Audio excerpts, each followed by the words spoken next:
আমি আমার রসুলের শান বলে বলে জীবনী বলে শেষ করতে পারবো না। জীবনী বলার আগে আল্লাহর কোরআন শরীফ থেকে আল্লাহ তার নবীকে কেন দুনিয়াতে পাঠাইলেন তার কয়েকটা কথা আপনাদের সামনে আগে উপস্থাপন করি।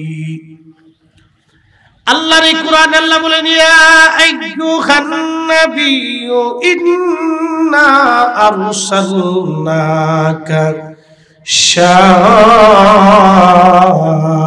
শাহিদ। একবার জোরে বলা যাবে কি মারহাবা। মৌলভী বাজারের মুসলমান খুবই মনোযোগ দিয়ে শুনিয়া যা। আল্লাহ নূরওয়ালা পাঠাইলো, সিরাজাম মুনীরা, উজ্জ্বল প্রদীপওয়ালা। সিরাজাম মুনীরা, সিরাজাম মুনীরা। আল্লাহু আকবার। এই নবীর জীবনী আমি কি করে গাইবো আপনার সামনে? খুবই মনোযোগ। আমার দেশে এক দল আছে পদভ্রষ্ট, বেদাআতি। বলে হুজুর বেদাআতি কি বুঝাই দিয়ে যায়। হযরত ওমর রাদিয়াল্লাহু আনহু তারাবি চালু করলেন 20 রাকাত। উসমান রাদিয়াল্লাহু আনহু উপস্থিত, আলী রাদিয়াল্লাহু আনহু উপস্থিত, তারা বাধা দিলেন না। আম্মা জান আয়েশা উপস্থিত, বাধা দিলেন না।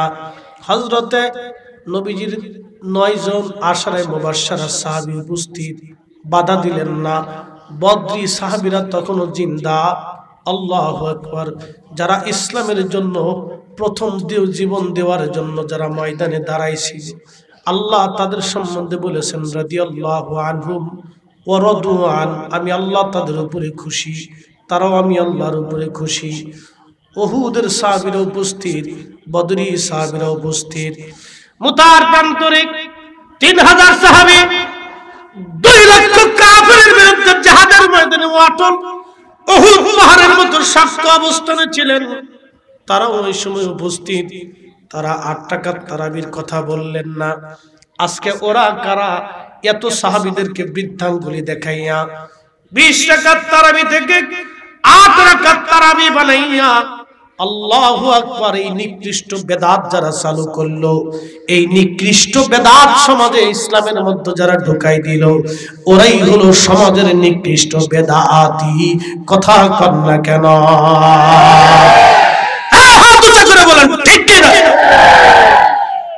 না হলে আমরা বেদাতি না ওরা বেদাতি, হয় শাহজালাল বেদাতি না হয় ওরা বেদাতি, খাজা বাবা আজমিরি হয় বেদাতি না হয় ওরা বেদাতি, ইমাম আযম আবু হানিফা, ইমাম শাফি, ইমাম মালিক, ইমাম হাম্বলি, সাহাবায়ে کرام বেদাতি না হলে ওরা বেদাতি।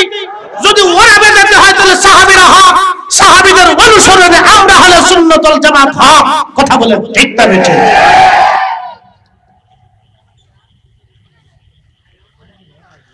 মৌলভী বাজারের মুসলমান খুবই মনোযোগ দিয়ে কথাগুলি শুনে যাবেন। আমার বাক্যের মধ্যে কোনো অস্পষ্টতা নেই, আমি সুস্পষ্ট কথা বলার চেষ্টা করি। কথার মধ্যে আমার কোনো জড়তা নাই। যদি বলেন হুজুর আমরা ভুল ওরা ঠিক, তাহলে 360 জন ওলি মিথ্যাবাদী হয়ে যাবে। তাদের জিন্দেগি মিথ্যা হবে, তাদের পরিশ্রম জিহাদ মিথ্যা হবে। হযরত শাহজালাল আমিনী মুজাররিদের জুতা যদি এক পাল্লায় দেন, আর নজদি লামাযহাবী সব মোল্লাদেরকে যদি আরেক পাল্লায় দেন, আল্লাহর ওলি শাহজালাল রাহমাতুল্লাহ আলাইহির জুতার ওজনের সমান হবে না। কথা ক্লিয়ার বুঝে যাবেন বাবা। যে মাটির উপরে আজ বসে আছেন সেই মাটির নিচে কাল ঘর হতে পারে। আমি ফরিদি সাহেব বাড়ি ফিরে চলে যাব, কোনো গ্যারান্টি নাই। আজকে জিন্দা, কালকে মুর্দা লাশও বাড়ি ফিরে যেতে পারে। বাজান বাড়ি যাওয়ার পরে মাগরিবের নামাজের আগে আমার দাফন কাফনের ব্যবস্থা হয়ে যাবে। কারণ সবাই বলবে সন্ধ্যা লেগে গেল, সন্ধ্যার আগে তার দাফন করা হোক। জিন্দেগি সামান্য সময়ের জন্য, অল্প একটু সময় আমাদের জীবন। ইমানের হকের উপরে যদি না থাকেন আপনি, সর্বনাশ হয়ে যাবে আপনার। প্রশ্ন করবেন মুফতি ফরিদি, এরাও বলে হক, আপনারাও বলেন হক, তাদেরও দলিল আছে, আমাদেরও দলিল আছে। হ্যাঁ, তারাও কোরআনের দলিল দেয়, আমরাও কোরআনের দলিল দেই। তবে একটা কথা আপনাদের কাজ বুঝাই দিয়ে যাব, আল্লাহর এই কোরআন, রাসূলের সুন্নাত, আপনি কি তারাও দলিল দিবে, আমরাও দলিল দেই। তারাও বলে সহি, আমরাও বলি সহি, তারাও বলে কোরআন, আমরাও বলি কোরআন। তাহলে আপনি কোন দিকে ফিরে যাবেন, কোনটা মানবেন? আপনি দ্বিধাগ্রস্ত হয়ে যাচ্ছেন, আপনি দোদুল্যমান হয়ে যাচ্ছেন। তখন আপনি ফিরে চলে যাবেন কোন দিকে জানেননি? আল্লাহ পাক কোরআনে বলে দিয়েছেন, ইহদিনাস সিরাতাল মুস্তাকিম সিরাতাল লাযীনা আন'আমতা আলাইহিম। চালাও সে পথে, যে পথে তোমার প্রিয়জন, তোমার ওলিরা চলে গেছে। কারণ কোন বেদাতীকে আল্লাহ ওলি বানায় না, কোন বেদাতীকে আল্লাহ ওলি বানায় না, কোন বেদাতীর আল্লাহ ওলি বানায় না, কোন বেদাতীর আল্লাহ ওলি বানায় না, ওলি বানায় না, ওলি বানায় না। কোন বেদাতীর আল্লাহ ওলি বুজুর্গ বানায় না, কোন বেদাতির সঙ্গে নবীজি স্বপ্ন দেখা দেয় না, কোন বেদাতির সঙ্গে নবীজি স্বপ্ন দেখা দেয় না, কোন বেদাতিরে আমার নবীজি কবুল করে না।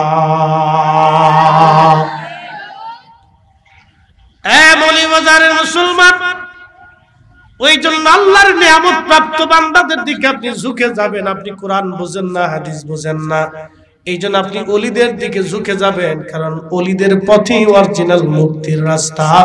ওলিরাই কোরআন ঠিক মতো বুঝেছে, সুন্নাহ ঠিক মতো বুঝে, তারা সুন্নাহর উপর আমল করার কারণে তারা ওলি হয়ে কবরে চলে গেছে। অনেক লম্বা ওয়াজ। ওই বেদাতের দলগুলি বলে আল্লাহর নবী 40 বছরের নবুয়ত পাইছে, 40 বছরের আগে নবীর কোনো হেদায়েত ছিল না। একবার জোরে বলা যাবে কি নাউজুবিল্লাহ? এই ভণ্ডের দল বলে 40 বছর আগে নবীর কোনো হেদায়েত নাই। নাউজুবিল্লাহ হবে?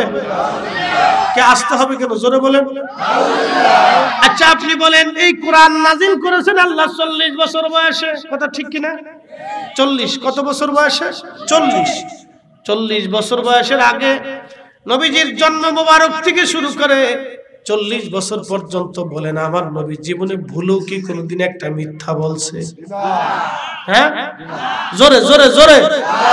এই আজকে বরাতের রাত্রে সত্য সাক্ষ্য দিতে হবে, এটাও জিহাদ। কিয়ামতের ময়দানে আল্লাহ জবানকে প্রশ্ন করবে, সেদিন আপনি বলবেন, ইয়া আল্লাহ, আমি সেদিন সত্য সাক্ষ্য দিয়েছিলাম, তোমার রাসূলের পক্ষে স্লোগান দিয়েছিলাম। বলেন 40 বছরের জীবনে আল্লাহর নবী ভুলেও কখনো কি কাউকে একটা কটু বাজে কথা বলেছেন? কখনো কি কোনো নারীর দিকে আল্লাহর নবী কখনো কি ভুলেও কখনো কোনো কুদৃষ্টি দিয়েছেন?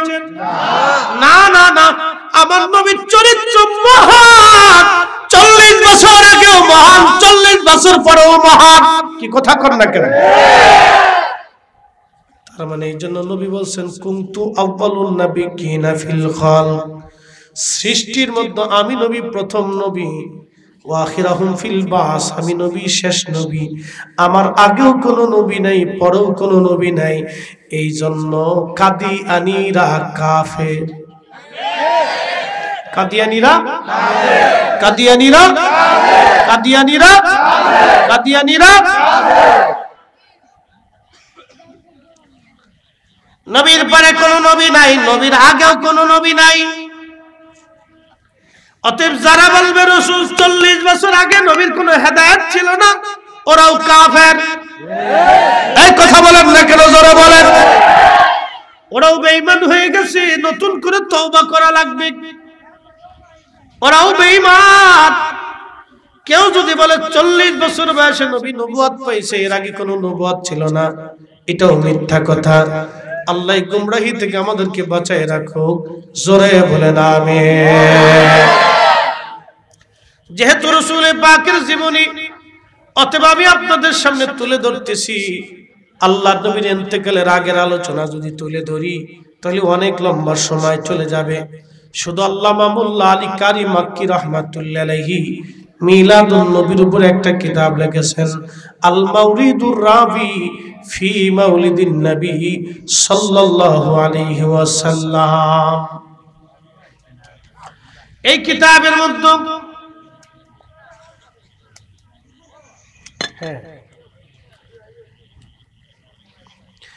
কিতাবের মধ্যে তিনি লিখতেছেন, আল্লাহর নবী দুনিয়াতে তশরিফ আনলেন, আল্লাহর হাবিব তশরিফ আনলেন দুনিয়াতে হযরত সাইয়্যিদা আমেনা রাদিয়াল্লাহু আনহার কোলে।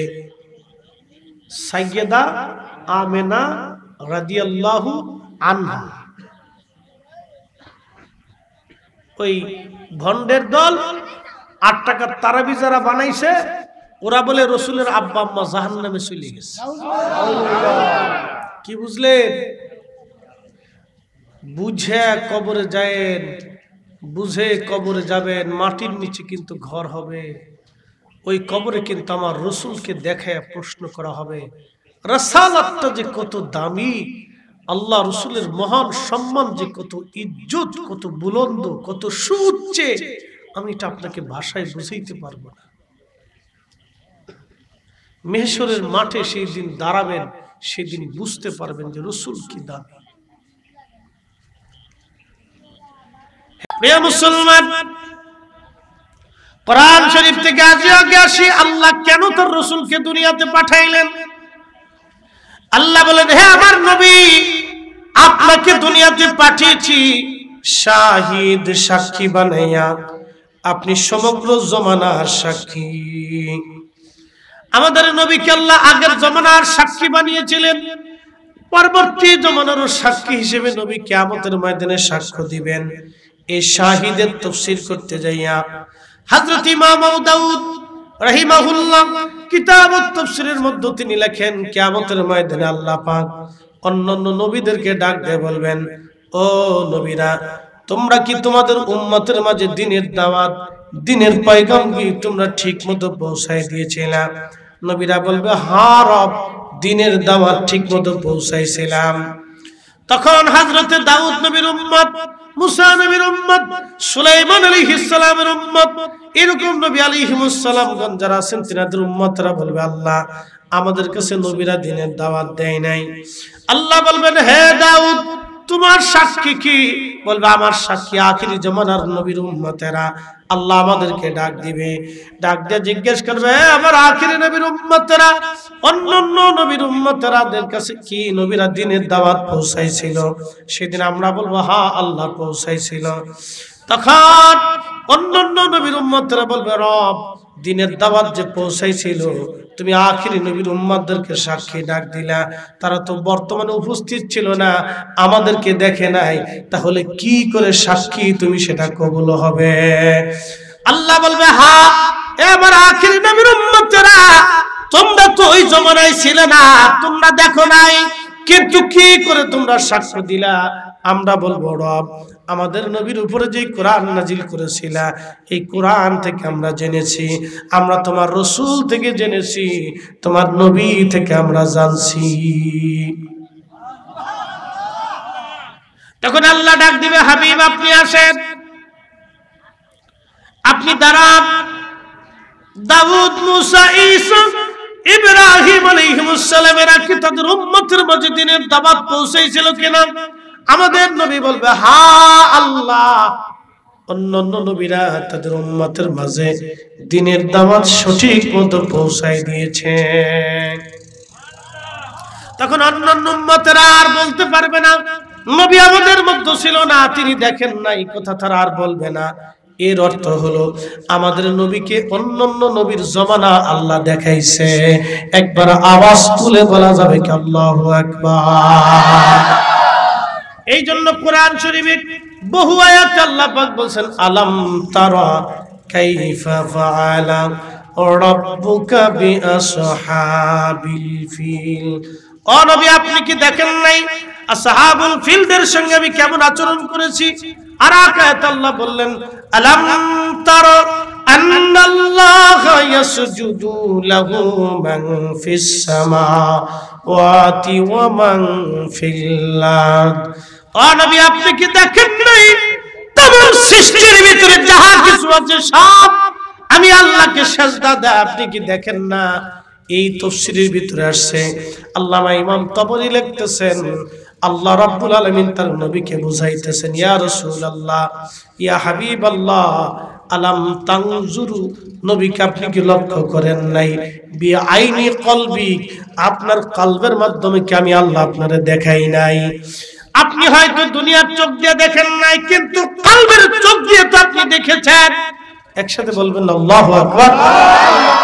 কারণ আমাদের নবীর চোখ শুধু দুইটা চোখ না, এখানে আর একটা চোখ আছে।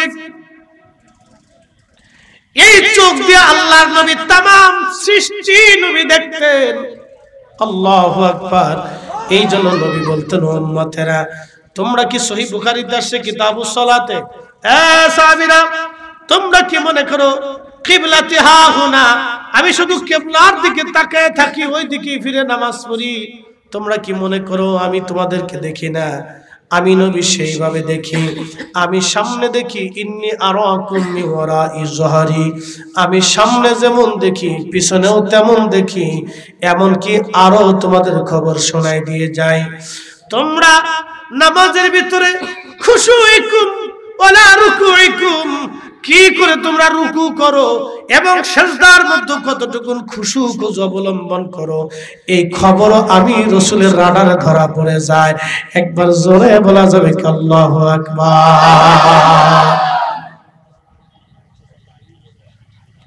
আমি যদি ব্যাখ্যা করি তো রাত শেষ হয়ে যাবে।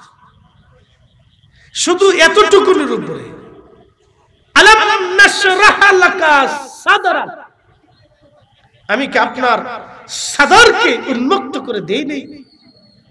আমি কি আপনার কলবকে সম্প্রসারিত করে দেই নাই? আমি কি আপনার বক্ষের এই কলব মুবারকের ভিতরে কি আমি নিয়ামত দেই নাই? আলাম নাশরাহ লাকা সাদরাক। শুধু এতটুকুনের তাফসীর যদি উপস্থাপন করি তো রাত চলে যাবে, কিন্তু আমার সাবজেক্ট আমি ওদিকে ফিরে যাচ্ছি। কেন নবীকে পাঠানো হলো? তো প্রথম শর্ত হচ্ছে শাহিদ, সাক্ষী বলে পাঠিয়েছি। এরপর আল্লাহ বললেন শাহিদাও ওয়া মুবাশশিরাও ওয়া নাযীরা।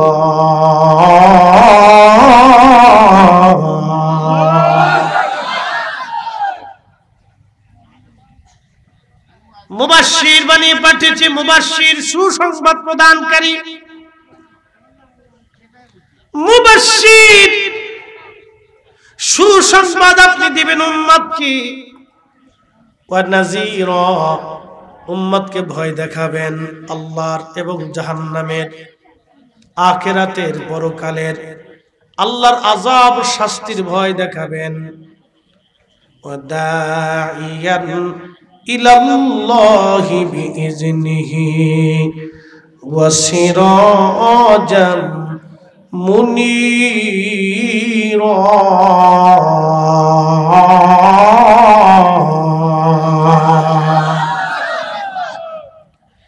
আপনি আল্লাহর দিকে মানুষকে ডাকবেন, আল্লাহর দিকে, আল্লাহর দিকে,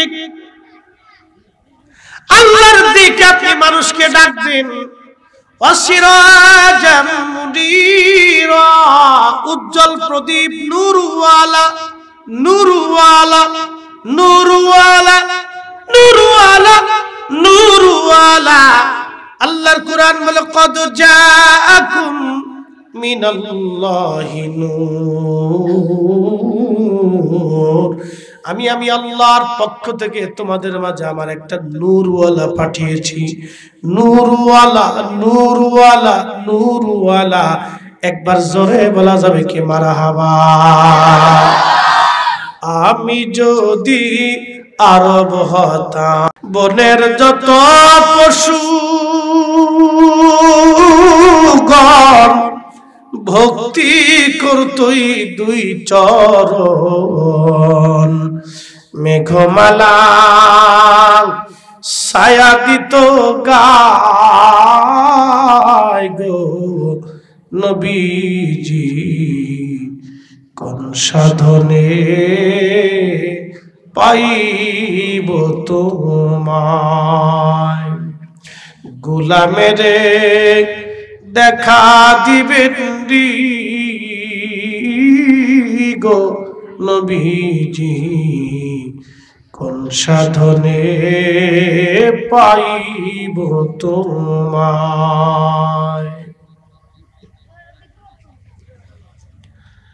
হাজিরি অনেক বড় লম্বা জীবন আমার নবীর। হালিমাতুস সাদিয়ার ঘরে দিন কাটাইতে লাগলেন। একদিন হযরত হালিমার মেয়ে আর ছেলে দৌড়ে আসছে, ও মা শুনছো, আমি আমার ওই দুধ ভাইকে দেখলাম, আকাশ থেকে দুইজন লোক এসে আমার ওই দুধ ভাইকে শুয়াইয়া বক্ষ ফাড়িয়া কাল বের করে ফেলছে। আহা, আমি দৃশ্যখানা দেখে ভয় পাইছি গো মা, দৌড়ে আসছি। এই কথা শুনে হযরত হালিমা দৌড়ে গেলেন। হালিমার স্বামী দুইজন দৌড়ে যেই দেখতেছেন আল্লাহর নবী দাঁড়ায় রইছেন। হযরত হালিমা বুকের মধ্যে জড়ায় ধরলেন, আদর করে বলেন, বাবা তোমার কি হয়েছিল? আল্লাহর নবী ডাক দিয়ে বলেন, আম্মা জান, আকাশ থেকে দুইজন ফেরেশতা এসে আমারে শুয়াইয়া আমার বক্ষ ফাড়িয়া দিয়ে আমার কাল বের করে ধৌত করে আবার এই কাল ভিতরে দেওয়া রেখে দিয়ে গেছে। হযরত হালিমার জীবনে এই কথা কোনোদিন শুনেন নাই, কিন্তু তার ভয় লাগতেছিল, কি হইল আমার এই সন্তানটা।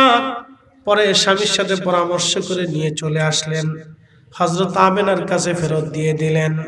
হযরত আমেনা রাদিয়াল্লাহু আনহা তিনি চিন্তা করলেন, আমার মুহাম্মদকে নিয়ে আমার স্বামীর কবরটা জিয়ারত করে আসি।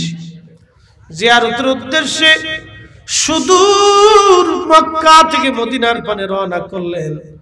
আল্লাহ তিনার ধাত্রী ছিলেন, দাসী ছিলেন উম্মে আইমান রাদিয়াল্লাহু আনহাকে নিয়ে মদিনাতুল মুনাওয়ারায় চলে গেলেন। তিনি বাবার কবরের পাশে নবীকে দাঁড়া করায় দিলেন। আল্লাহর নবী কাঁদতে লাগলেন বাবার জন্য। হযরত আমেনা কেঁদে কেঁদে স্বামীর কবর জিয়ারত করলেন। ওই মদিনায় প্রায় মাসখানেক তিনি থাকবেন, নিয়ত করলেন।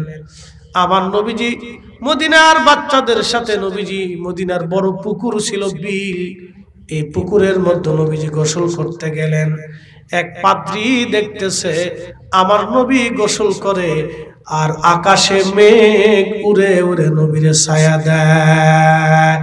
চিৎকার করে বলেন আল্লাহু আকবার। আর দেখলেন নবীজির পিঠ মোবারকে নবুয়তের মোহর। ওই ইহুদি ডেকে ডেকে বলতেছে, তোমরা কি এই বাচ্চার পরিচয়টা জানো?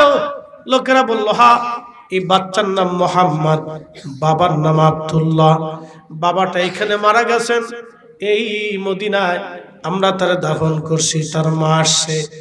এই বাচ্চাটার পরিবার আমাদের আত্মীয়, এই বাচ্চাটা আমাদের আত্মীয়, এই বাচ্চাটা আমাদের আত্মীয়। আল্লাহু আকবার। তখন ইহুদির আর বুঝার বাকি নাই। ইহুদি হযরত করে বলেন, আমেনা রে, আমি একজন ইহুদি পাদ্রী, তাড়াতাড়ি করে আপনি আপনার বাচ্চা নিয়ে চলে যান। তাওরাত জবুর ইনজিলের নিদর্শন অনুযায়ী আপনার এই সন্তান মুহাম্মদ কুরাইশ বংশের বনু হাশিমের আব্দুল্লাহর বেটা, তিনি আখিরি নবী। আমি তার পৃষ্ঠ মুবারকে নবুয়তের মোহর দেখছি, আকাশের মেঘকে ছায়া দিতে দেখছি। সব বাচ্চা থেকে তার চরিত্র আলাদা, ব্যবহার আলাদা, কথাবার্তা আলাদা। আমেনারে দোহাই লাগে, তাড়াতাড়ি মক্কায় নিয়ে চলে যান। যদি মদিনার ইহুদিরা জানে এই বাচ্চা আখিরি নবী, তারা হত্যা করার জন্য তারা চেষ্টা করবে। আপনি আর মদিনায় থাকবেন না, আপনি চলে যান। আওয়াজ তুলে বলা যাবে আল্লাহু আকবার।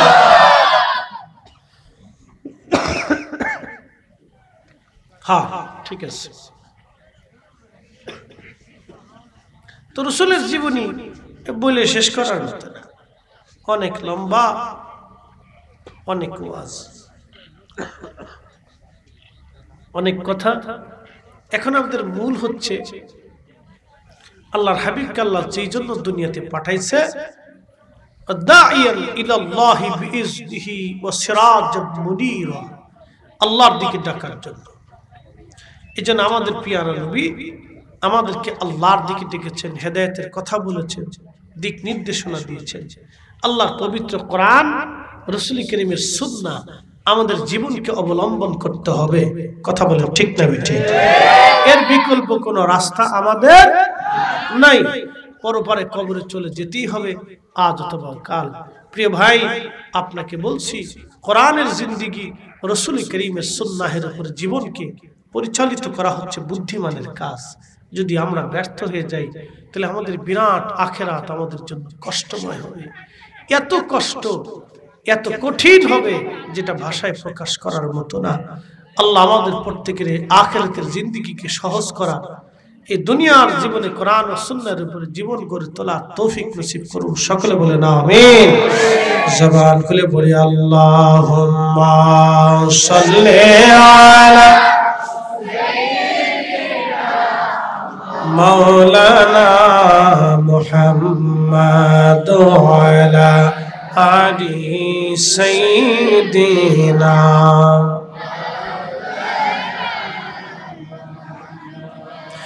একটু জিকির হবে। কেন জিকির করব? আন্না রাফাস সাউত। সহিহ বুখারীতে নবীজি বললেন, ইবনে আব্বাস বলেন, নবীর জামানাতে উচ্চ আওয়াজে জিকির হতো। লিযিকরিহি লা ইয়ানসারিফুন নাসু মিনাল মাকতুবা কানা আলা আহদিন নবী সাল্লাল্লাহু আলাইহি সাল্লাম, রাওয়াহুল বুখারী ফি কিতাবিল আযকার। আল্লাহর নবীর জামানায় ফরজ নামাজ পড়ার পরে সাহাবীরা উচ্চ আওয়াজে বুলন্দ আওয়াজে আল্লাহ আল্লাহ আল্লাহ আল্লাহ আল্লাহ আল্লাহ আল্লাহ আল্লাহ জিকির করতেন। বলে হুজুর জিকির কেন করব? যে ব্যক্তি আল্লাহর জিকির করে সে জিন্দা, যে ব্যক্তি খোদার জিকির করে না সে মরা। কাপড়ের ভিতরে আপনারা সাবান দেন, দেন না?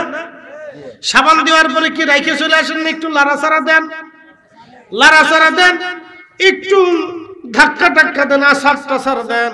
আমাদের আঞ্চলিক ভাষায় বললাম, এটা দেওয়ার কারণে ময়লা কাপড় থেকে ছুটে ছুটে চলে যায়।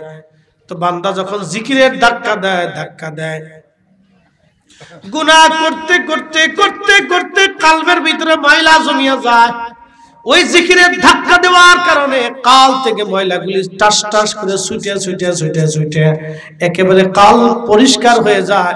এই জন্য কাদরিয়া, চিশতিয়া, নকশবন্দিয়া, মুজাদ্দিদিয়া যত তরিকা দেখবেন সব তরিকার মধ্যে জিকিরের সবক আছে, জিকিরের তালিম আছে, তারবিয়ত আছে, তালকিন আছে। আজকের রজনীতে মানুষের ভাগ্যের লিপিবদ্ধতা হবে। যদিও হাদিস জয়ীফ, কিন্তু রাসূলের কথা ফেলে দেওয়া যাবে না। হাদিসের সনদ জয়ীফ, কিন্তু রাসূলের কথা জয়ীফ না, নবীর কথা দামি। আজকের রাত্রিবেলা অনেক মানুষের তাকদীর লিপিবদ্ধ হবে। কে বাঁচবে, কে মরবে, কার কতটুকু রিজিক আজকে আল্লাহর আসমানে বরাদ্দ হবে। আর কদরের রাত্রিবেলা এটা বাস্তবায়ন হবে। একসাথে জোরে বলা যাবে না আল্লাহু আকবার। এই বিষয়ের উপরে অনেক ডকুমেন্টস আছে, আমরা এইগুলি দিব না। ইমাম তিরমিজি, ইমাম বুখারী, ইমাম ইবনে মাজাহ তাফসীরের কিতাবের অন্তত 20 জন মুফাসসির এই বিষয়ের উপরে অনেক আলোচনা করেছেন। ইমাম খাজেন, ইমাম আলুসি, ইমাম ইসমাইল হাক্কি, আল্লামা ইমাম ইবনে কাসির, এরকম বড় বড় বিশ্ববিখ্যাত ইমামরা এই রাতের উপরে নীতি দীর্ঘ আলোচনা করেছেন। যেহেতু আমার এই সাবজেক্ট না, তারপরও তুলনামূলক কিছু কথা আপনাদেরকে বুঝাই দিয়ে গেলাম। তো আজকের রাত্রে আমাদের তাকদীরের কিছু পাঠ লেখা হবে। বলে হুজুর আগে যে লেখছে, হ্যাঁ, আজকের রাতে যেটা লেখা হবে এটা হলো কাজায়ে মুআল্লাক, ঝুলন্ত একটা তাকদীর আছে, কাজায়ে মুআল্লাক, ঝুলন্ত তাকদীর। এটা দোদুল্যমান থাকে, বাবা মার খেদমতের মাধ্যমে পরিবর্তন হয়, মানুষের দোয়ার মাধ্যমে পরিবর্তন হয়, ভালো কাজের মাধ্যমে, নেক আমলের মাধ্যমে পরিবর্তন হয়ে যায়। আপনি অ্যাক্সিডেন্ট করবেন, অঙ্গ হারাবেন, কিন্তু যাওয়ার সময় ভিখারি রাস্তায় পড়েছে, আপনি 10টা টাকা দিলেন বা 100টা টাকা দিলেন। একজন ক্ষুধার্ত অসুস্থ ব্যক্তির আপনি সেবা করলেন, তার চিকিৎসা করাইলেন। ওই যে একটা মসজিদ, এতিমখানাতে কিছু দিলেন, কিন্তু আপনার বরাতে ছিল আপনি রোড অ্যাক্সিডেন্ট, আপনি একটা পা হারাবেন, কিন্তু এই দানের কারণে আল্লাহ আপনার দুর্ঘটনা থেকে বাঁচাই দেবে। একসাথে হবে না সুবহানাল্লাহ? আর একটু জোরে। এটাকে বলা হয় কাজায়ে মুআল্লাল, ঝুলন্ত তাকদীর। তো আজকের রাত্রিবেলাও আমাদের এই ঝুলন্ত তাকদীরকে আল্লাহ পরিবর্তন করে দিবে।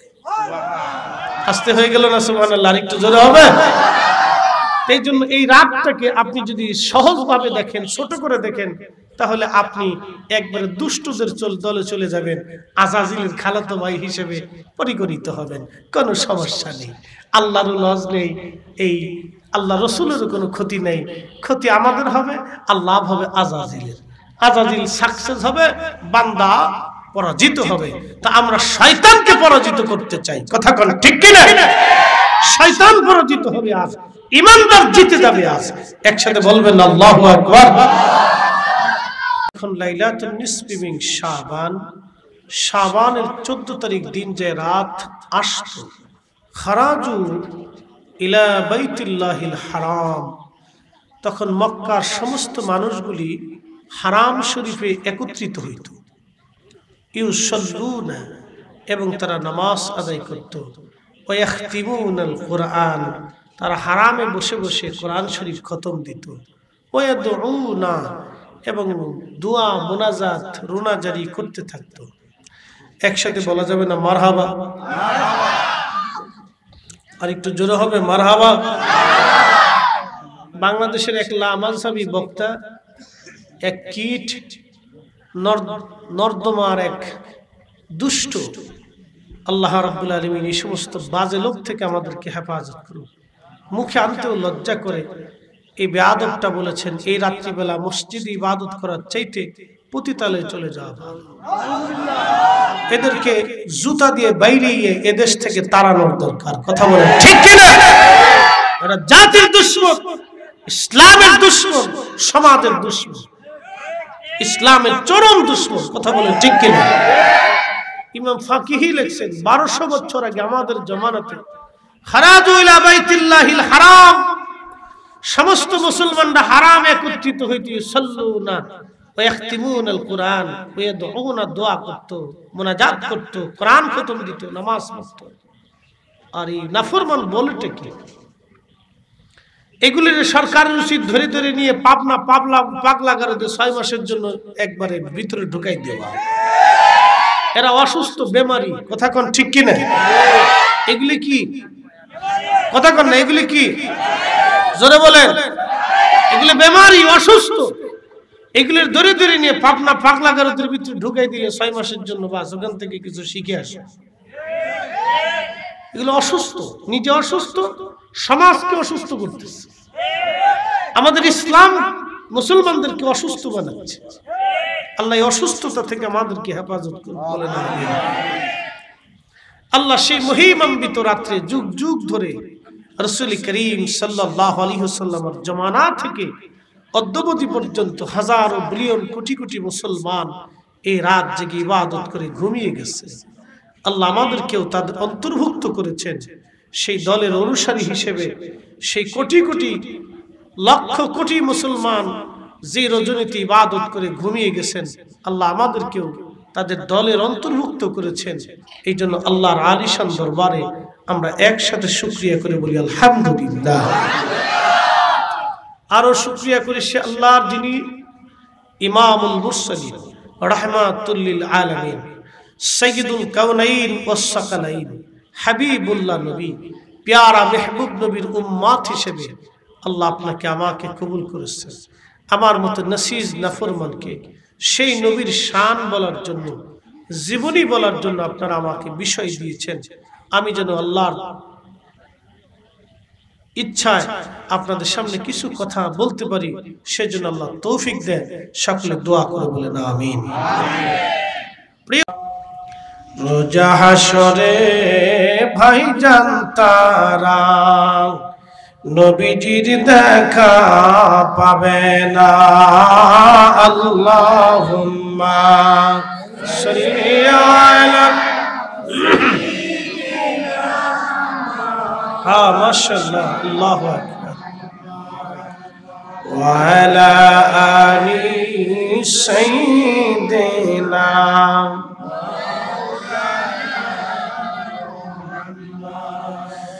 যখন তোমার ডাক পড়িবি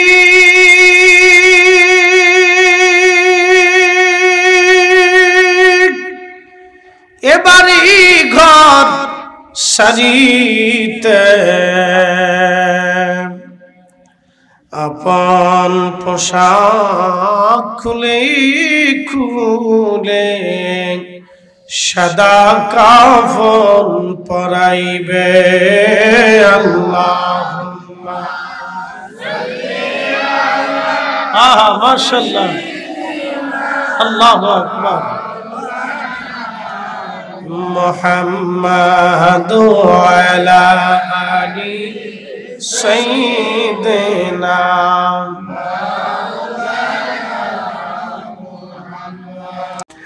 আমি যদি আরব হতাম মদিনারি পথ সেই পথ দিয়ে হেঁটে যাইতেন নূর নবী হযরত নূর নবী হযরত আল্লাহুম্মা সাল্লি আলা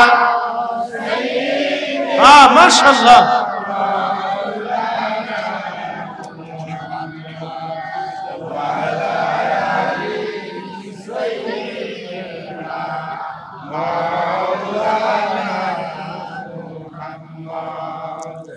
উড়ে যাও রে মাহফিলের হাওয়া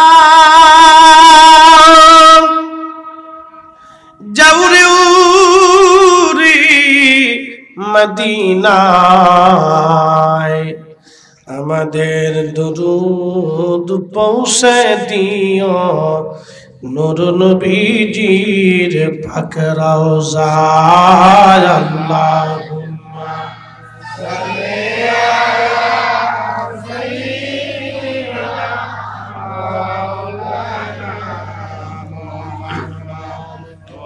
আলা আলি সাইয়্যিদিনা